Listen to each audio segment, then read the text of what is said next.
times have we heard the phrase you should not be renting because renting means that you are paying someone else's mortgage? In today's video, we'll be talking about how that statement is in fact not true, and then I'll talk about the checklist of whether we are ready to buy our first home in Canada or not. So let's get started.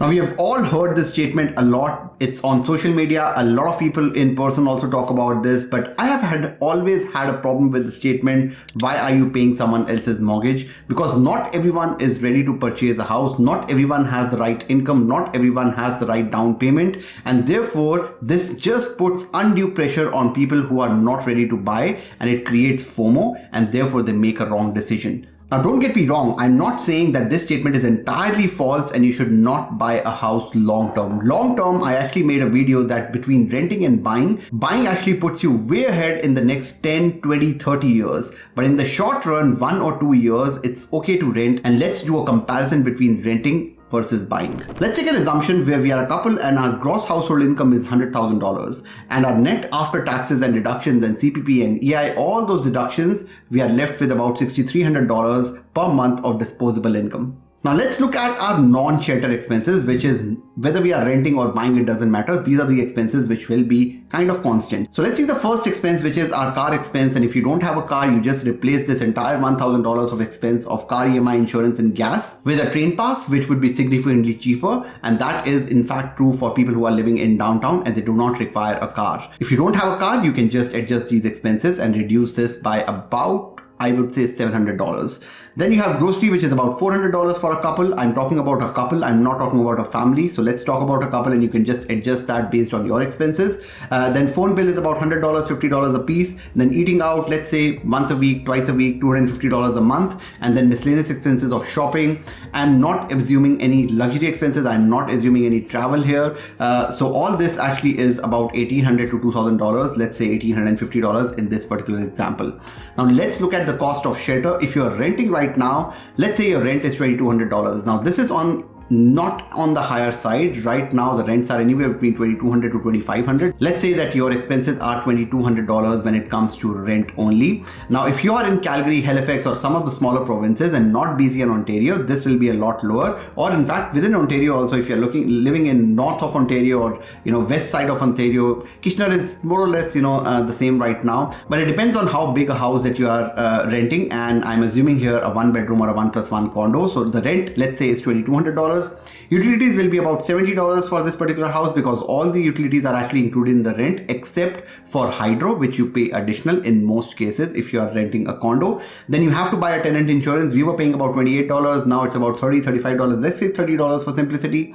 And then internet is pretty cheap in a condo because there's economies of scale there. So the internet is about $35. So your overall expenses will be $4,185, which is 66% of your net income, which is $6,300. And of course, because you're renting, you're not building any equity and you're building the equity for your landlord, and which is completely fine. Let's compare these numbers with what happens when you buy a house. Let's assume that you buy a house, not a condo, but a house. And these are just hypothetical numbers. It's very difficult to find something for $500,000 at 5% down in Ontario especially. But let's assume that you get something for this. Your mortgage payment at 5.5%, which is the current interest rate at the time of shooting this video, will be about $3,030. So about $3,000. Of these $3,000, principal payments are only 30%.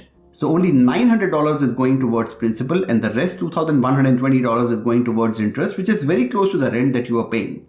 And that's where things get a little bit interesting. Let's talk about utilities. Because you are now moving to a house, you have to pay all the expenses of utilities. You have to pay gas separately, you have to pay water separately, hydro, heat, everything is separate, and therefore the utilities for this particular house that we are living in is about $250 a month. Then you have home insurance, which will be higher because when you are taking a tenant insurance, it only covers your belongings. But now if there's fire in the house, you have to cover your drywall as well, your doors as well. So all that actually costs a little bit more monthly. And then you have internet. And again, if you're moving into a house, you don't have economies of scale that you have in condos. And therefore the internet cost per month is a little bit on the higher side. So let's assume $60. And then because you own a house, which is a much bigger house, and there are things that go wrong with the house and you can't call the landlord because you are the landlord, because you are the owner, you have to take care of that. I've taken a very low number of $100 in maintenance every single month, and taken all these expenses into account, your overall expenses for the month will be $5,365, which is 85% of your net income. And yes, you will be building a little bit of equity as well, which is $910. But if you exclude that equity, your overall expenses after buying the house has in fact increased to over $4,400 from what we had here, $4,185. The way I got 4,400 obviously is 5,365 minus 910. It's close to 4,450. And that's the thing. A lot of times when people say that you should not be renting and you're paying someone else's mortgage when you are renting, we also need to understand that our expenses actually increase when you take on a mortgage. And in this particular example, a more realistic example in Ontario will be that you are buying a condo, and a condo will also come with a condo fee, and therefore 95% of your salary will be going into home related expenses. And yes, you are building equity in the house, but you're also not saving anything. And especially if you have a contingency or if you have an emergency, you don't have enough money left. And even though you are a homeowner right now, and in long term you will be better off, but in the short run you are house poor and you are living paycheck to paycheck. So in this particular example, you are losing money and peace of mind, which is never good. Now let's talk about the checklist that we need to have when we are buying a house. The first one is that we need to understand whether we are stable in our jobs, whether we have stability when we have come to Canada or not before we buy our first house. The first question on stability that we need to answer is, are we a permanent resident in Canada? And the reason why it's important is, especially in Ontario and BC, you cannot buy a house on work permit. You can buy a house on work permit, but you cannot buy it without paying NRST, which is non-resident speculation tax, which is 25% in Ontario and 20% in BC. Now, even if you're willing to pay the NRST, or if you're buying in Calgary, you don't know whether you'll stay in Canada because we don't have a PR yet. So we need to be 100% sure that we will be living in Canada for the foreseeable future. Only then we buy a house. Otherwise, we just stay away. And once we get a PR, we then make the move. The next question that we need to answer on stability is, do we have stable full-time job? A lot of people who come here, they come on contract jobs. They have 6 months contract, 1 year contracts, and that's not enough for the bank to lend, especially if you're doing a less than 20% down. Now, I would recommend that you talk to a mortgage agent or book a call with me and we can talk about your contract job. But we need to make sure that our job is stable. If you are a couple, both of you are earning enough so that you are able to sustain the household. And if one of you lose your job, you are still able to pay the mortgage. So the second thing that we need to make sure, especially in 2023 when we are going into a recession, is that we have a stable full-time job before we pull the trigger. And the third most important thing is, are you expecting a major life event? A major life event is that you are starting a business, you are leaving your job, or you are expecting as a couple and you are expecting a child, and one of you will actually go on maternity leave and therefore the household income will drop. If the answer to this question is yes, if you are going on maternity leave, I would recommend that you reconsider your decision of buying, or at least have a plan on how you are going to manage the expenses when you buy the house. The second most important thing that we need to consider when we are buying a house is down payment. It's not just about the monthly expenses of a house, of the mortgage, but it's also about how much money you need to put down. Now, a lot of times we hear that we can put as little as 5% down, but that 5% is only on the first $500,000. On anything above that, for example, if you're buying a $750,000 house, you'll be paying 5% of $500,000, which is $25,000. And then on the remainder, 750 minus 500, which is 250, you need to pay 10%. So your overall down payment will be 25 plus 25, which is $50,000 on the $750,000 house. And therefore it's not always 5%, it's only 5% on the first 500. Plus, if you are new to Canada, if you have just come as a new immigrant and you're buying your first house, not everyone will qualify for the less than 10% down. Everyone qualifies for 10% down, almost everyone, but not everyone qualifies for the 5%. So let's look at the conditions that we have in order to buy a house. Now, if you're doing a more than 10% down, between 10 to 20%, most first-time home buyers will do a 10 to 20% down. Very few of my clients actually do a 20% down when they're buying their first house because we have not saved enough. But if you're doing a 10% down, all we need is 6 months of credit. You are new to Canada, they need to see that you are credible. Now, credit scores are not that important. I've said that a lot of times. You can buy a house at as little as 650 credit score, but they need to see that you have a banking relationship for 6 months at least when you come to Canada. And in any way, 6 months is the minimum amount that I would ask you to wait when you are coming to Canada, because that is what is required to meet the first point, which is stability in our full-time job. But if you're planning to do a less than 10% down, there are certain other things that are required, and it becomes very difficult to buy a house in our first year of coming to Canada because you require 12 months of credit. Now, if you're planning to do a 5% down or a minimum down payment, there are other things that are required, and it's very difficult to buy a house within 1 year of coming to Canada because you require 12 months of credit, you require 12 months of rent agreement with payments from the bank account. So your bank account should be deducted every single month at the same date, and the money should go out to the landlord and the number should match the rent agreement.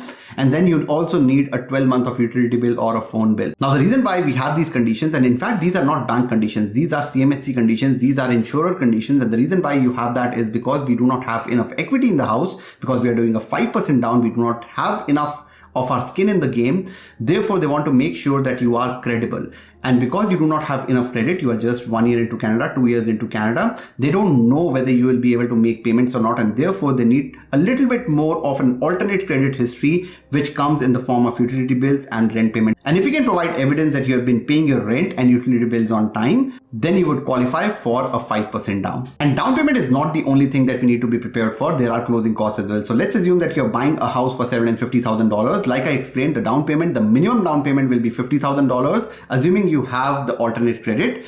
And then there'll be closing cost of 1.5 to 2%. Assuming you're a first-time home buyer, you will get a land transfer rebate, especially in Ontario, but still it will be about 1.5 to 2%. So let's assume $15,000. I always assume conservative numbers. So let's assume 2% of closing cost, and the overall out-of-pocket will be about $65,000 for the house that you're buying for $750,000. So it's not just about the stability in job, it's also about the down payment and the closing cost, and having these numbers in line before you plan to buy a house. Now, the third biggest factor when we are deciding to buy a house is emergency fund. I see a lot of people draining down to $0 when they buy a house. That should not be the case, especially moving to 2023, where we can lose a job because the environment is such and inflation is high and there is a recession. Now, let's look at the same example that we had where you were moving from a renter to a buyer and you had expenses of $5,365. You need to make sure that you have multiplied by 3. So if you're buying a house and your expenses are about $5,000, $5,500, you need to make sure that you have $16,500 in your bank account. This is over and above your down payment and closing cost.